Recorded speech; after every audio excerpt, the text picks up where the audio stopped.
Hey everyone, welcome back. Today we are reviewing the Automotive Oil Film Cleaning Brush, a tool marketed to car owners as a quick fix for foggy windshields and visibility issues. It claimed to clean oil film, boost clarity, and repel water with a hydrophobic coating.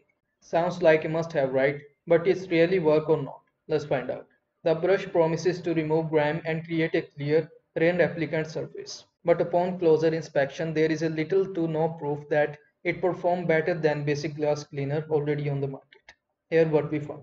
No brand or manufacturing info on packaging, over-the-top claim with vague instructions. Mixed user feedback, some say it work, others say it is useless. And marketing rely heavily on dramatic before and after shots. The product might work slightly better than a cloth hand cleaner, or it might just be a dollar store brush dress up with buzzwords. Here is the bottom line. The automotive oil film brush is not necessarily a scam, but it is not the miracle product it claimed to be either. So don't forget to like this video and subscribe to our channel for more this type of content. Thanks for watching.